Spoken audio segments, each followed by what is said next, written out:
Buenos días o buenas tardes, estimados estudiantes del posgrado de Ciencias Marinas de la Universidad de Oriente. Mi nombre es Carlos Pereira y para mí es un placer estar con ustedes el día de hoy.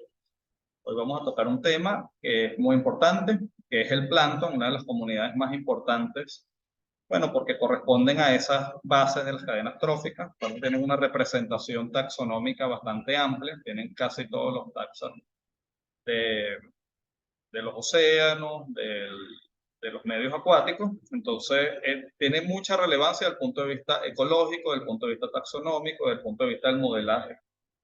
Entonces, bueno, le voy a estar comentando sobre algunas generalidades sobre esta comunidad. En esta ocasión les voy a hablar, bueno, dividimos la presentación en estas 5 partes. Primero vamos a hablar de algunos conceptos, yo lo llamaría más generalidades, pero como todo es una generalidad, entonces lo vamos a dividir en conceptos. Adicionalmente, vamos a hablar de los tipos de plancton, el pleuton y el neuston, características y adaptaciones de la vida planctónica, y finalmente vamos a hablar un poco sobre los métodos de muestreo. Bueno, para iniciar vamos a hablar del plancton. El plancton tiene muchísimas definiciones en la literatura. Se denomina, es una comunidad, es importante saberlo, es una comunidad pelágica constituida por organismos, principalmente microscópicos, aunque hay algunos que son de mayor tamaño, como el caso de las medusas.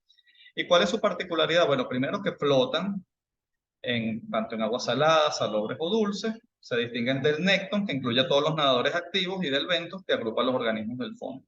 Esta comunidad es muy importante porque ellas dependen para su movimiento de las corrientes marinas, de la dinámica del agua.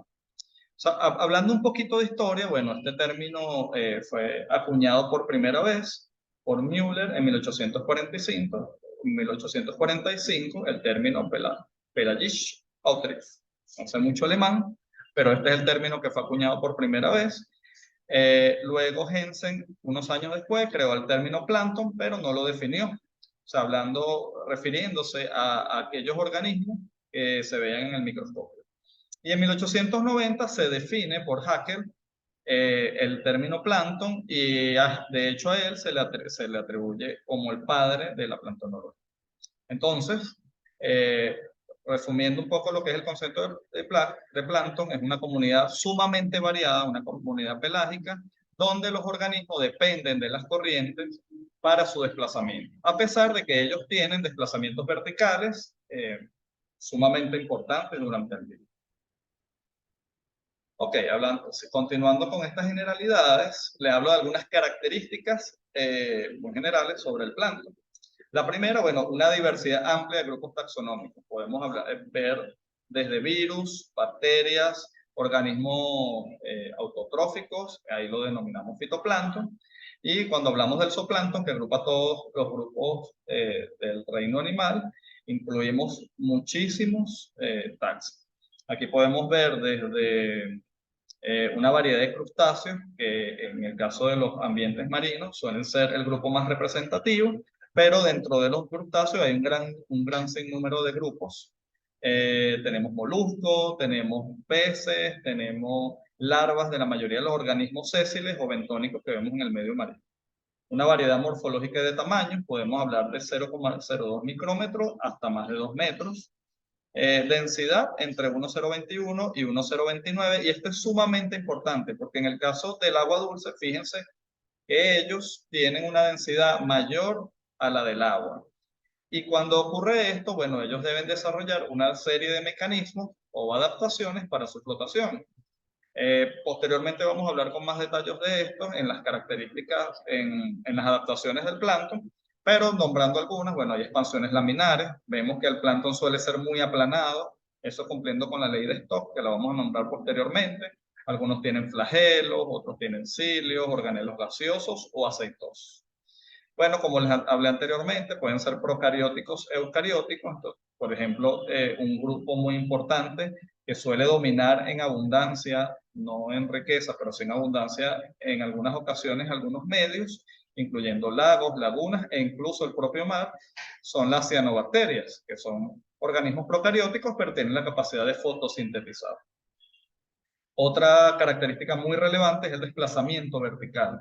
No sé si han escuchado un poco sobre ese desplazamiento que ocurre en horas de la noche y en el día, donde el plancton se desplaza verticalmente cientos de metros en busca de alimento, en busca de materia orgánica que desciende a los fondos marinos.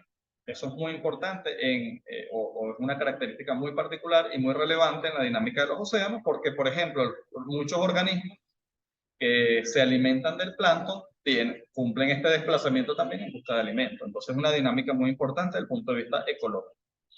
Realizan diferentes funciones, desde la descomposición de la materia orgánica, la producción primaria, el ciclaje de los nutrientes, y con este tema del cambio climático ya entendemos que tiene mucha relevancia en la adaptación al cambio climático. No voy a ahondar mucho en este tema, pero sí quería especificar que es un tema muy importante y que, por ejemplo, cuando hablamos de cambio climático a nivel de investigación, a nivel mundial, el plancton suele ser uno de los grupos más relevantes. Son de interés para estudiar modelos ecológicos porque tienen un ciclo de vida sumamente corto, algunos de días, otros de horas, algunos de meses. Entonces permite estudiar, es una comunidad bastante compleja donde, bueno, ahora vamos a hablar de algunos modelos o de algunas teorías relacionadas al plancton que permite explicar teorías ecológicas. Y finalmente, y no menos importante, la distribución horizontal en parches. Esto es sumamente importante en el momento que vayamos a pensar en estudiarlo, porque cuando hablamos de parches se refiere a que ellos no se distribuyen homogéneamente en el cuerpo de agua o en el agua.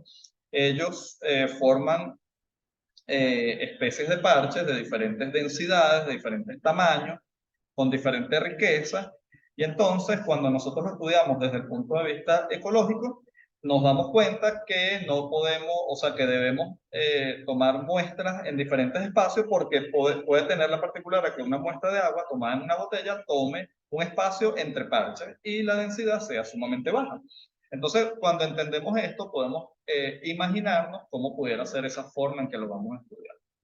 Vamos a hablar un poco sobre los tipos de plancton. Existen diferentes formas de dividirlos. Bueno, la más común es en función a su forma biológica. Ya les estuve comentando sobre el fitoplancton y el zooplancton, pero también está el bacterioplancton, el viroplancton. Entonces, bueno, no voy a ahondar mucho en estas formas más pequeñas, pero es importante que lo sepan, suele ser muy importante. De hecho, el viroplancton es el más representativo en términos de biomasa. En cantidad, perdón. Y es sumamente importante y aunque se conoce poco, se ha ido adelantando muchísimo en su investigación. Bueno, el fitoplancton agrupa las formas vegetales del plancton. ¿Y por qué? Porque tiene clorofila y otros pigmentos accesorios que le permiten realizar fotosíntesis. Hay una variedad morfológica y taxonómica de este grupo que podemos ver desde las cianobacterias, que se las comenté anteriormente, diatomeas, dinoflagelados y otros grupos generalmente minoritarios. El zooplancton agrupa los niveles, casi todos los niveles taxonómicos de esa escala. Está representada por el reino animal. Y bueno, a veces metemos los protozoarios en ese grupo, no debería ser, pero lo hacemos. Van a haber muchos trabajos en la bibliografía donde diferentes protozoarios entran en este grupo, pero hay organismos muy variados. El más representativo, por ejemplo, en nuestros mares, bueno, en nuestros mares no, en todos los mares, son los crustáceos, específicamente los copépodos. Ya cuando nos vamos a agua dulce, hablamos de los cladóceros como grupo más representativo, pero existe una variedad de grupos morfológicos, hasta llegar a incluso vertebrados, como los peces, las larvas de pez. Entonces, vamos a ver larvas de corales, larvas de holotúridos o de equinodermos, moluscos. Hay moluscos que pasan todo su ciclo de vida en el plancton, hay otros que no, simplemente por una de sus fases larvales. Entonces, bueno, la primera clasificación que les quería dar es de acuerdo a su forma biológica. Hay otro de acuerdo a la talla, y aquí empezamos por formas muy chiquiticas que generalmente no las estudiamos, como el fentoplancton. El fentoplancton, como les comenté anteriormente, o bueno, no les comenté, pero sí les dije que había virus y bacterias. Tiene una alta representación en términos de abundancia. Sin embargo, en microscopio ópticos no suelen, aunque se puede ver las bacterias, no suelen contarse o no tenemos forma de identificar. Estos tienen medidas o tamaños entre 0,02 y 0,2 micrómetros. Está el picoplancton de 0,2 a 2 micrómetros, el ultraplancton de 2 a 5 micrómetros. Fíjense que la clasificación varía. Tengo la columna de ambientes marinos y la columna de ambientes dulceacuícolas. Ahí les coloco la bibliografía de la cual saqué esta clasificación, pero los tamaños varían en función del tipo de ambiente. Está el nanoplancton, que en el caso del ambiente marino está entre 5 y 50 micrómetros, pero en el ambiente dulceacuícola de 10 a 20 micrómetros. Está el microplancton, está el mesoplancton, que es de 500 micrómetros a 5 milímetros.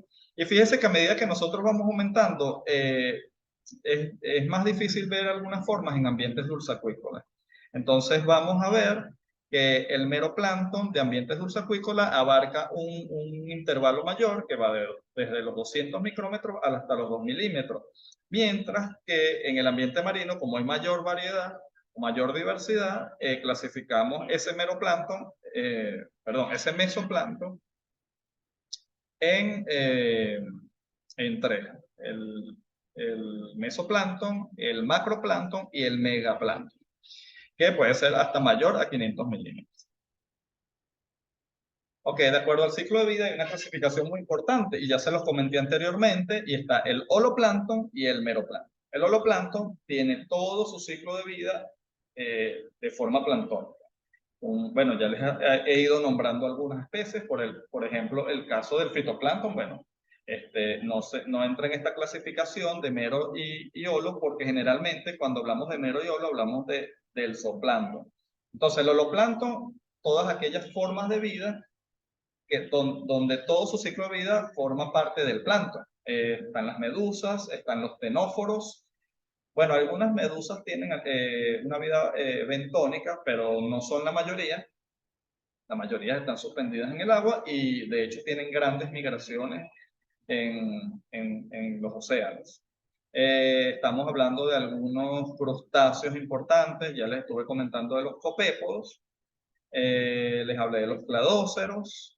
¿Qué otra forma? Bueno, alguna forma, por ejemplo, algunos poliquetos que también, hay poliquetos que pueden ser holoplanctónicos y otros meroplanctónicos, pero hay unos que sí, que pertenecen al holoplancton. Los ketognatos, que es una forma protovertebrada, vamos a llamarlo de esa manera. Se parece mucho a los peces, pero son una forma un poco más primitiva.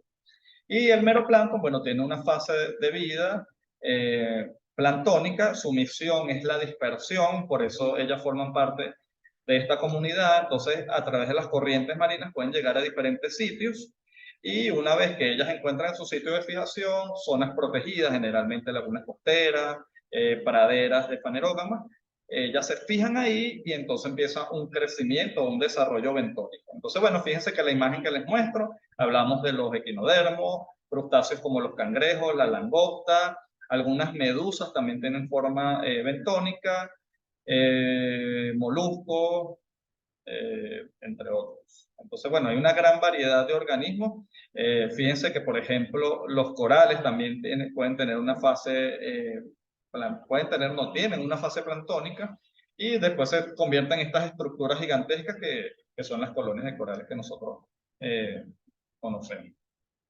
De acuerdo al ambiente, y esto aquí me refiero a que si el ambiente o está más relacionado al tema de la salinidad, está el lignoplancton, que está relacionado a ambientes dulceacuícolas, el aliplancton, que se refiere a ambientes marinos o ambientes de agua salada, y está el hipalmiroplancton, que este término se utiliza, no es muy utilizado, pero sí se ha empleado para ambientes estuarinos. Entonces, en esta tipología en particular vamos a ver de vez en cuando organismos que forman parte del lignoplancton y organismos que forman parte de aliplancton. Y esto ocurre porque algunos organismos tienen la capacidad de tolerar altos intervalos de salinidad, que son los eurealios. Ok, vamos a hablar de otro tipo de clasificación y aquí nos referimos a su distribución. Entonces, bueno, ya ustedes conocen que hay una distribución horizontal en el caso tanto en ambiente marino como en ambientes dulceacuícolas, pero en el ambiente marino es un poco más pronunciada por las profundidades a las que se llegan, y la vertical que está relacionada a esas profundidades. Entonces, desde el punto de vista horizontal, estamos en agua dulce, hablamos del litoral y lignético, y cuando hablamos de agua marina, hablamos de nerítico, que están en esa zona de la plataforma continental. Generalmente tiene un tamaño o un espesor de aproximadamente 200 metros.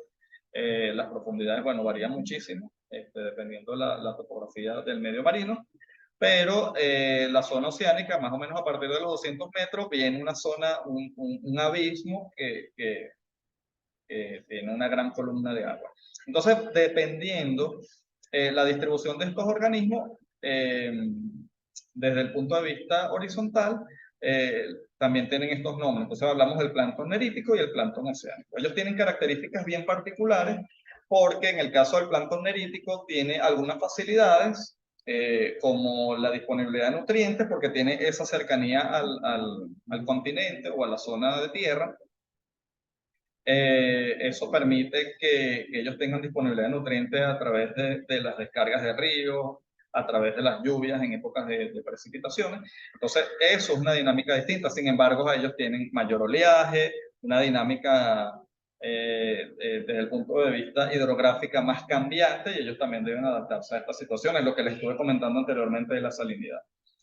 Entonces, cuando nosotros hablamos de cómo es la estructura, cuando hablamos de estructuras, qué organismo, qué tipo de organismo y en cantidad hay en la zona nerítica y en la zona oceánica, van a haber cambios bien importantes. Por ejemplo, en el caso del fitoplancton, los dinoflagelados suelen ser más oceánicos. Cuando nosotros vemos en una zona cercana a la Tierra una cantidad importante de dinoflagelados, entonces nosotros hablamos de que existe una interacción muy alta con el océano.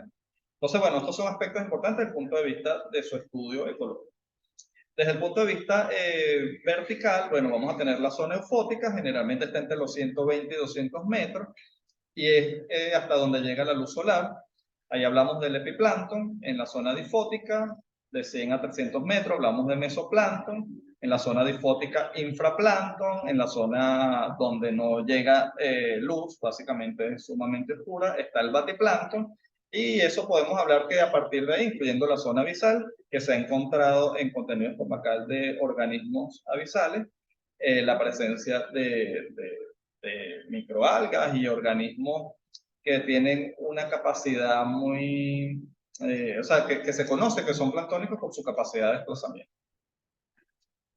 Otro término que ustedes tienen en su programa es Pleuston y Neuston. No vamos a abordar muchísimo este tema, de hecho lo vamos a ver solo en esta lámina, pero el Pleuston son todos estos organismos que flotan en el agua y ellos están muy relacionados a la capa más superficial del agua. Entonces, ellos tienen capacidades de romper la tensión superficial del agua. Están muy vinculados a esa interfase aire o atmósfera-agua, y algunos organismos representativos de esto son, bueno, algunos peces. De hecho se han mencionado algunos peces voladores como parte del Pleuston. eh, Hongos, protistas, larvas de insectos son organismos muy importantes, algunos moluscos también, que tienen como unas estructuras flotantes que les permite estar ahí, la fragata portuguesa que le presento en la imagen. Y bueno, eso es cuando les digo algunas medusas, está relacionado a organismos como este, que tienen vesículas de gas o estructuras llenas de gas importantes que le permiten esa flotabilidad. Entonces pueden tener alguna parte fuera del agua y otra parte dentro del agua. Las larvas de mosquitos son muy importantes también, de mípteros. Son muy importantes desde el punto de vista de esta clasificación.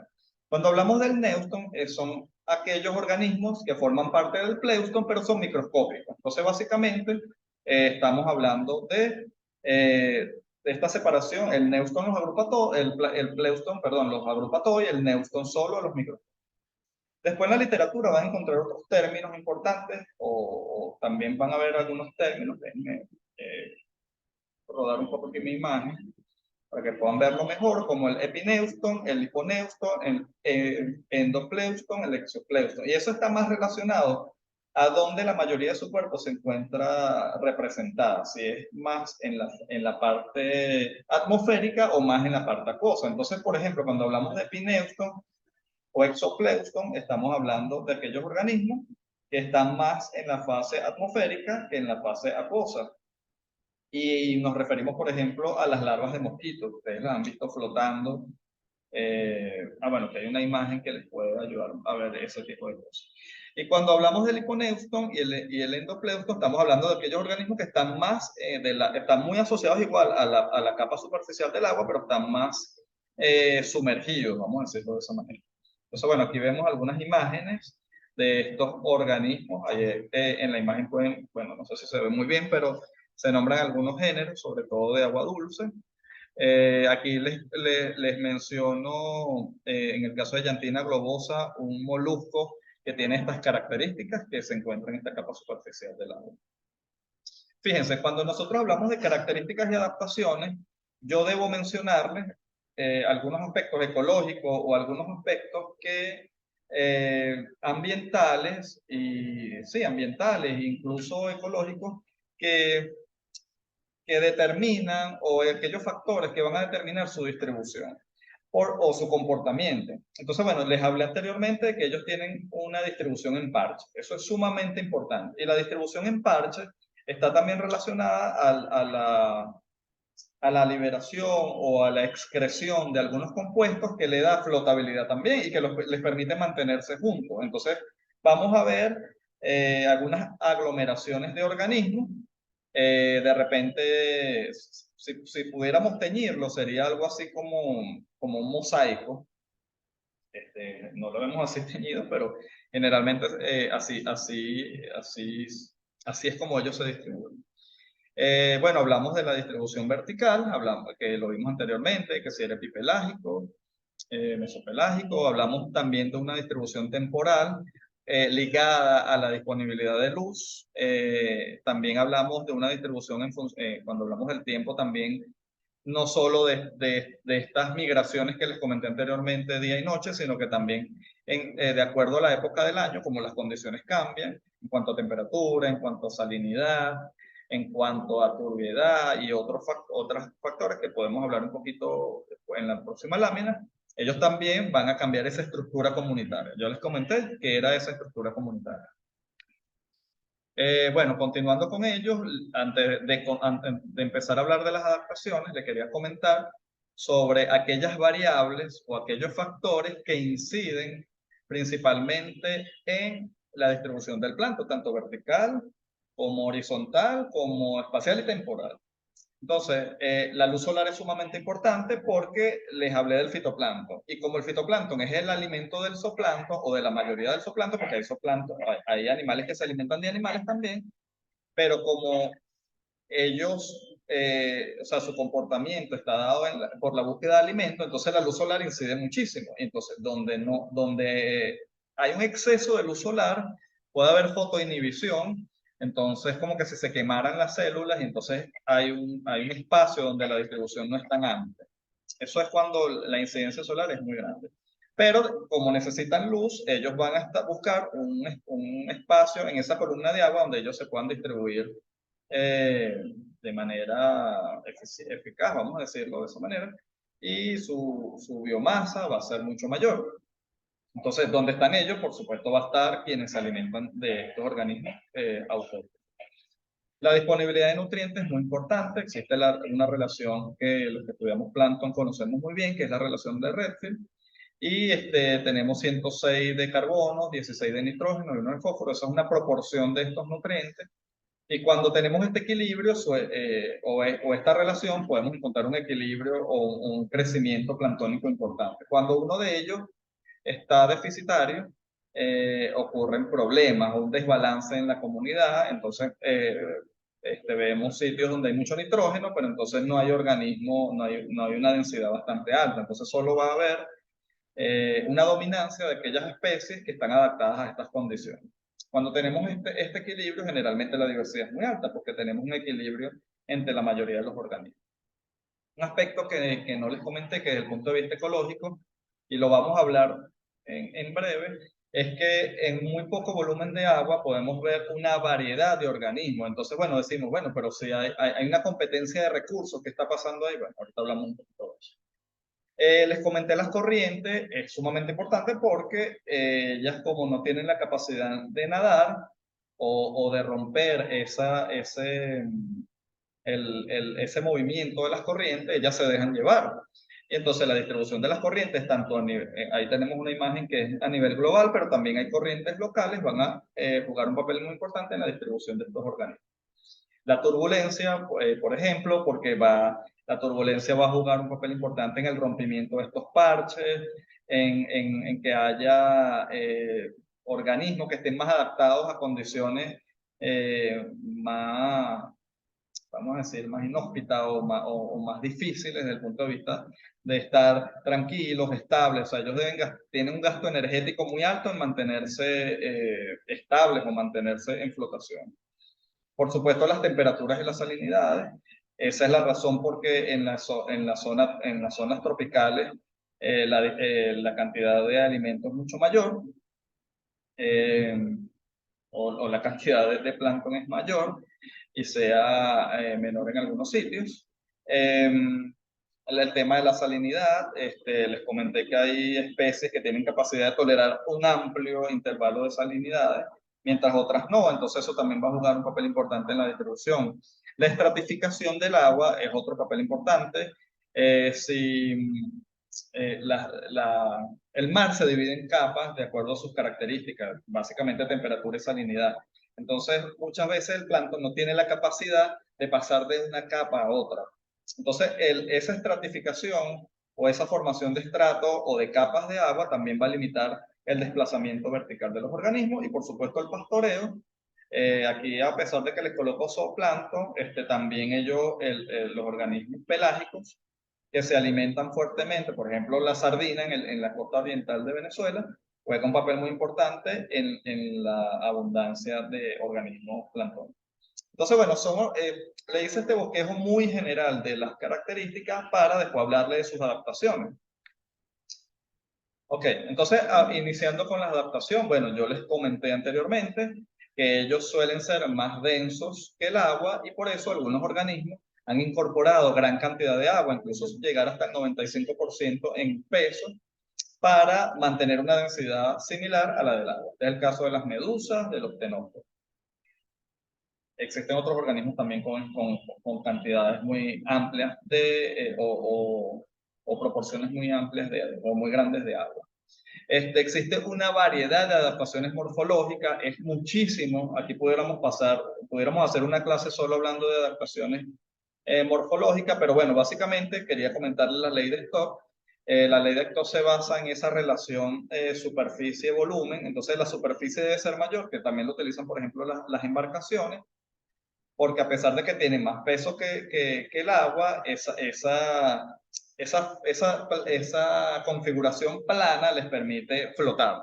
Entonces esto es muy importante, van a ver que la mayoría de los organismos planctónicos suelen ser muy aplastados. Generalmente no son tan tubulares, y si son tubulares entonces empiezan a tener otra serie de adaptaciones como unas patas muy ramificadas que le dan cierta flotabilidad. Entonces, bueno, estos son parte de estas adaptaciones morfológicas. Otras tienen la capacidad de formar colonias, y entonces esa configuración de colonias o de filamentos o muchos organismos interlazados con espacios vacíos también le da cierta flotabilidad, cumpliendo esta ley de Stock que le comenté anteriormente. Bueno, el tema de los flagelos es muy importante porque a pesar de que ellos no tienen la capacidad de romper el movimiento de las corrientes, les permite generar una corriente interna muy cerca del cuerpo que les da flotabilidad.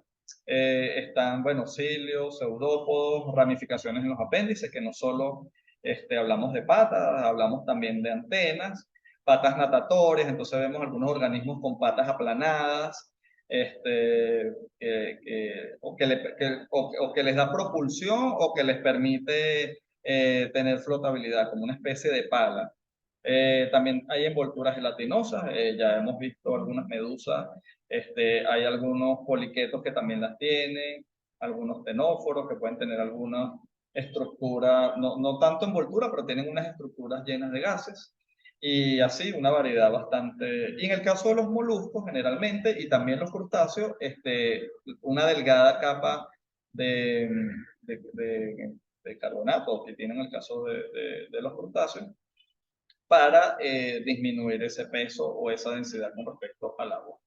Entonces, bueno, estas son algunas de las actuaciones morfológicas. Desde el punto de vista fisiológico, ellos tienen la capacidad de excretar o producir algunos metabolitos, porque algunos son, no los, o sea, algunos son internos, como gotas de aceite.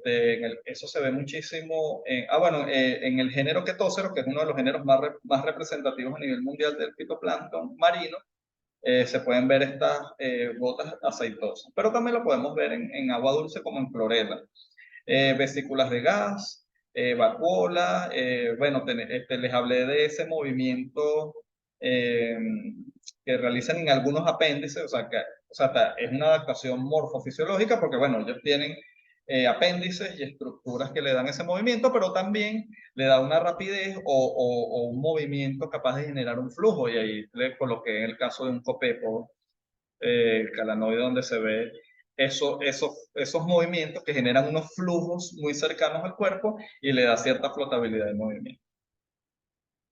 Ok, esto se lo comenté anteriormente y existe un tema súper interesante. A mí me gustó muchísimo cuando hice el doctorado porque me tocó estudiar, adentrarme más en la parte ecológica del plancton, específicamente el fitoplancton, pero aplica para todo el plancton y es la paradoja del plancton.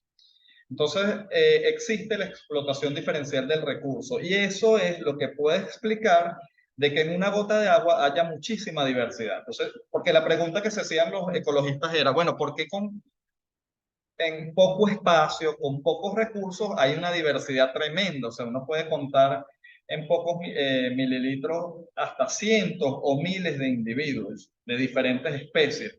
Entonces, ¿qué es lo que pasa? Y bueno, lo primero o una de las explicaciones es la exclusión competitiva o la explotación diferencial del recurso, donde desde el fitoplancton que tienen eh, pigmentos con diferentes capacidades de absorción o con absorción o capacidad de absorber diferentes longitudes de onda, empieza a haber una diferenciación. Y eso es la teoría de nicho que nosotros estudiamos en ecología, y también está en el tema alimenticio. Entonces, el zooplancton, entonces vamos a ver copépod que tiene una variedad de nichos o tipos no tipos de alimentación, hay tipos de alimentación y también variaciones en el tamaño de sus estructuras bucales. Entonces, por ejemplo, hay especies que se alimentan de organismos muy chiquiticos, otros tienen la capacidad de alimentarse de organismos hasta del mismo tamaño que él.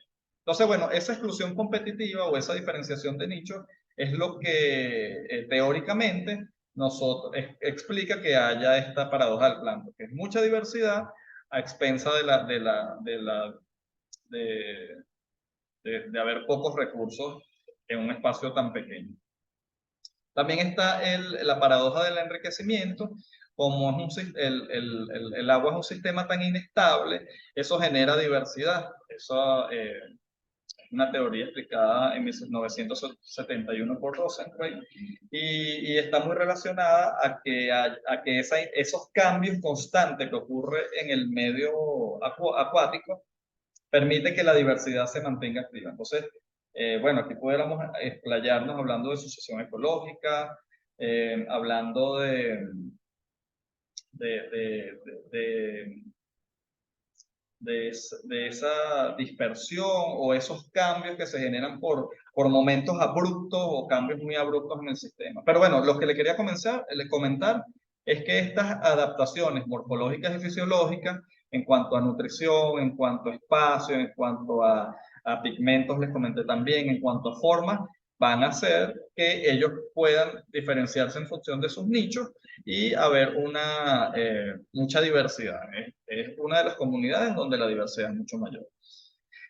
Ok, vamos a pasar al último punto, que nos referimos al muestreo. Yo no voy a hacer mucho énfasis en eso, pero sí les quiero decir que antes de hacer un estudio de plancton es muy importante hacer revisiones previas al muestreo. Por ejemplo, saber qué investigaciones se han realizado previamente en el sitio, porque no es lo mismo estudiar un área donde haya la descarga de un río importante, por ejemplo, aquí en la zona central del país, el río Tuy, por darles un ejemplo, a una zona o hacer un estudio en los Roques donde prácticamente no hay efluente. Entonces, no solo por la dinámica o sea, estudiar el sentido de las corrientes para diseñar nuestro muestreo, hacia dónde vamos, estudios previos, eso nos va a ayudar a realizar un mejor diseño experimental en función a la pregunta que nosotros tengamos. Otros aspectos importantes a estudiar son las vías de acceso. Aquí le hablo de características sociales, políticas, económicas, culturales. Bueno, porque hay sitios donde ni siquiera se pueden estar porque hay situaciones sociales importantes. Por ejemplo, pudiéramos hablar de áreas donde, por ejemplo, si quisiéramos estudiar ríos importantes en la frontera, entonces, bueno, sabemos que hay una situación social, política ahí que no permite hacer un estudio. Entonces, hay sitios donde hay que trabajar a ciertas horas. Yo les pudiera hablar, por ejemplo, si quisiéramos estudiar la dinámica del plancton en un río como el Guarapiche, que depende de la dinámica del río San Juan y esa entrada que ocurre en el delta del Orinoco y esos cambios de marea. Entonces, nosotros, por ejemplo, en algún momento, un estudio que yo realicé ahí, teníamos que muestrear en la mañana porque en la tarde cambiaba la marea y no podíamos salir del sitio donde estábamos haciendo el muestreo. Bueno, el transporte requerido, algunas se realizan en lanchas, otras se realizan no hay forma de realizarlo por vía terrestre. Las características oceanográficas, si es un área turbulenta, si es un área tranquila, las condiciones ambientales. Bueno, conocer muy bien esto, bueno, se puede hacer a través de encuestas, visitas previas al sitio, o bueno, también la literatura en estudios previos que se hayan realizado. El diseño experimental, bueno, aquí no pretendo hablarles de estadística, ni pretendo hablarles de mucho de diseño experimental, pero sí es importante que sepan que dependiendo de la pregunta que tengamos, lo que queramos estudiar, bueno, vamos a tener un diseño distinto. Y cuando hablamos de plancton, siempre hay una polémica en lo que es una réplica o una pseudo réplica. Entonces, bueno, es importante que sepan que hay estos temas los enfrentamos quienes estudiamos el plancton, porque esa distribución de parches que yo le comenté, así yo tome alrededor de una embarcación, un peñero, una muestra de un lado y una muestra del otro lado, las muestras van a ser totalmente diferentes. Y si le metemos el factor tiempo, empiezan a haber estas variaciones también. Entonces, el tema de las réplicas, la pseudo réplica es muy importante y dependiendo de la pregunta que tengamos, también el número de muestras que vamos a utilizar. Bueno, hay sistemas donde podemos hacer muestreos sistemáticos, hay otros que vale la pena hacerlos aleatorios. Aquí con estos puntos les muestro esta diferenciación, pero bueno, lo que les quería comentar es que dependiendo de la pregunta que tengamos, el objetivo, el diseño también varía. Algo muy importante para el muestreo, bueno, yo siempre recomiendo visitar el sitio porque te da una mayor claridad en cuanto al diseño que se quiere realizar, estudiar con qué recursos contamos, la logística, el número de personas. Hay muestreos que son, por ejemplo, ese muestreo que le comenté del río Guarapiche, era un muestreo que teníamos solo un par de horas para realizar la actividad, entonces necesitábamos un número grande de personas o un equipo grande para poder hacer todas las tareas necesarias. Entonces, bueno, por ejemplo, pasamos 10 días porque queríamos muestrear diferentes zonas en el río y no podíamos hacerlo en un solo día, porque si lo hacíamos en un solo día, nos quedábamos atrapados. Lo otro es que, bueno, tenemos que en ese momento aceptar esa variabilidad que nos da muestrear un día con respecto al otro, no hacerlo el mismo día. Les hablé de la distribución que hay por horas, entonces sabemos que al mediodía va a haber esa fotoinhibición porque en el momento en que el sol impacta más sobre la superficie del agua, entonces, bueno, el fitoplancton tiende a disminuir un poco más en cuanto a la profundidad, suele ser mayor. Entonces hay una curva horaria, es más o menos así como una M, con respecto a su distribución diaria. Esos son aspectos muy importantes en el momento de diseñar nuestro muestreo. Bueno, no olvidar que no podemos hacer un estudio de plancton sin estimar variables físico-químicas, sin anotar una serie de variables o observar porque eso posiblemente nos expliquen algunos fenómenos que vamos a, o nos va a permitir explicar lo que está pasando en el momento que estamos visualizando o analizando los datos que estamos generando. Entonces, bueno, el color del agua, generalmente un agua muy verdosa, porque tiene una representación alta de fitoplancton. Si nosotros vemos que, bueno, que es un sitio cerrado, donde hay poca corriente, un agua estancada, bueno, podemos imaginar que va a haber una dominancia de algunas especies que tienen la capacidad de estar en esos sitios. Si es un sitio eutrofizado, entonces también vamos a ver que tiene que ser especies que tengan la capacidad de soportar esas condiciones, donde en la noche va a haber una disminución muy alta de la concentración de oxígeno y entonces, de hecho, puede llegar a tener una sobresaturación en el día y casi que ausencia de oxígeno en la noche. Entonces van a estar las especies capaces de soportar esas condiciones. El tema de la nubosidad, ya les hablé de la luz solar como variable importante o como factor importante en la distribución de estos organismos. La dirección del viento y de las corrientes, también lo hablamos, la dinámica superficial, la navegabilidad, la fecha y la hora en el muestreo, características de la zona, si hay presencia de contaminantes, datos ambientales, algunas temperaturas, salinidad, oxígeno disuelto, pH, nutrientes, suelen ser las variables más importantes y bueno, otras observaciones. Bueno, GPS, tener georreferenciadas nuestras muestras. Aquí les muestro algunos utensilios que utilizamos, tipo y cantidad de envases, rotulados, equipos de muestreo, preservantes y colorantes, eso es sumamente importante. Por ejemplo, si nosotros estamos haciendo un estudio de medusas, ellas son muy susceptibles a los preservantes que vamos a utilizar. A veces vale la pena, bueno, la mayoría del plancton, hablando de las adaptaciones, suele ser transparente porque, bueno, es la forma de ellos no ser tan visibles para sus depredadores. Entonces, en este caso, usar colorantes sería sumamente importante en el momento de hacer los estudios. Y bueno, estos son algunos elementos. ¿Cuál es el instrumento más importante que utilizamos para los muestreos en plancton? Bueno, las redes.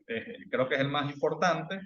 Sin embargo, también las botellas. ¿Por qué? Porque eso va a depender qué usamos dependiendo esa densidad o esa abundancia de plancton. Por ejemplo, si estamos estudiando una zona oceánica, que generalmente suelen ser oligotróficas, o sea, poca cantidad de nutrientes, poca densidad de plancton, entonces nosotros no podemos tomar una botella, porque entonces en 1 litro de agua o 5 litros de agua vamos a ver unos 10, 20 organismos. Entonces tenemos que sedimentar todo el agua, concentrar y estimar esa densidad. Entonces ahí son muy aplicables el uso de redes, que son concentradores que nosotros desplazamos de manera vertical, horizontal o oblicuo, creo que lo vamos a ver en otra lámina.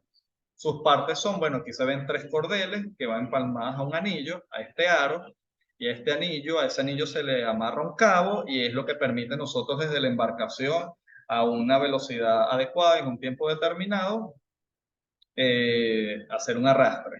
La malla, que la malla es muy importante porque el tamaño o la porosidad que tenga esa malla va a determinar los organismos que nosotros vamos a atrapar, el copo, la cubeta, que es ese dispositivo recolector para nosotros concentrar la muestra. Y bueno, aquí hay muchos elementos que pudiéramos hablar en bastante tiempo, porque por ejemplo, si nosotros tenemos una velocidad muy alta, en el momento que hacemos el arrastre, no entra el plancton dentro de la malla. Si es muy lento, ya tiende a hundirse. Entonces, bueno, hay ciertos factores que nos da la experiencia y que en la literatura también está en cuanto a las velocidades que nosotros vamos a tener. El tiempo, bueno, si la malla se satura, entonces ya deja de entrar. Entonces, siempre cuando nosotros hacemos muestreo de plancton, es importante relacionar lo que estamos determinando, si es abundancia, si es riqueza, pues, con respecto a un volumen. Nosotros no podemos hablar en este caso. Entonces, por eso es importante factores como el tiempo y la velocidad para nosotros determinar qué volumen de agua pasó dentro de esa malla y saber qué es lo que estamos concentrando.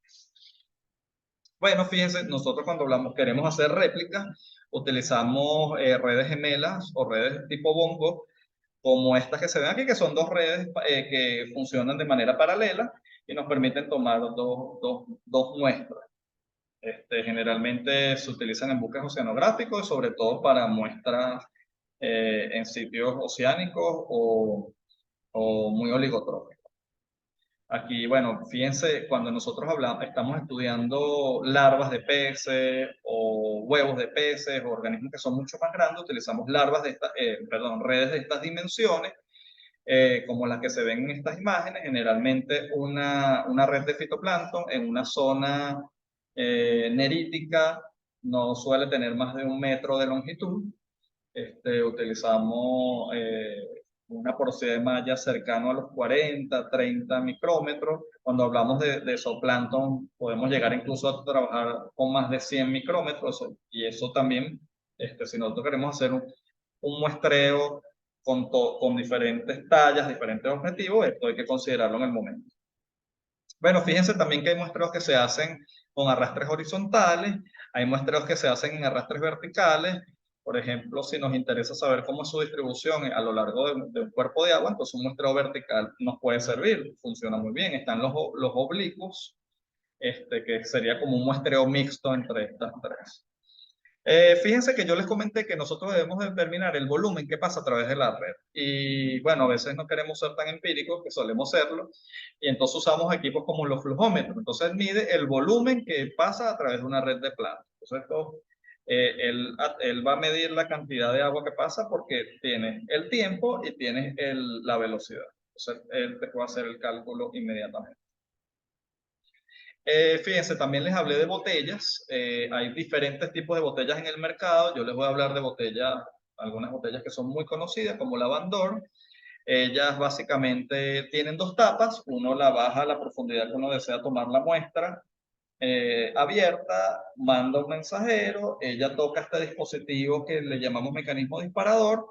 Y eso hace que las dos tapas que estaban unidas a ese dispositivo a través de unos cabitos o una cinta se desplieguen y tapen la muestra o encierren la muestra. Subimos nuestra botella y trasvasamos. Y fijamos, por supuesto. Hay otras un poco distintas, como la botella de Nansen.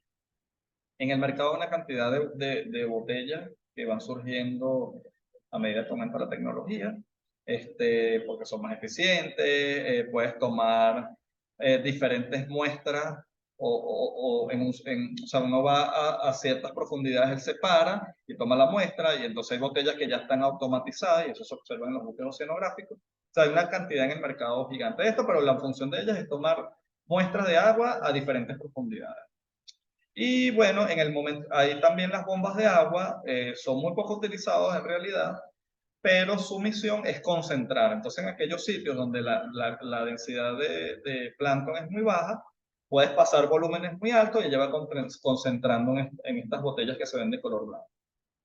Y también generalmente tienen flujómetros o estimadores de ese volumen de agua que está pasando por ahí. Bueno, para cerrar la parte de muestreo, recuerden que estamos trabajando con químicos para preservarlos, o generalmente usamos formaldehído, utilizamos Lugol, muy pocas veces usamos etanol, estos son los más, pero existen diferentes químicos, entonces bueno, estamos trabajando en un medio natural, usar lo necesario, que eso no caiga en el agua, hacerlo, bueno, de hecho protegernos también. Aquí le coloco otro en el momento de que lanzamos el ancla. Bueno, sabemos que hay una distribución de organismos importantes y que tarda muchísimo en crecer, entonces, bueno, tomemos en consideración.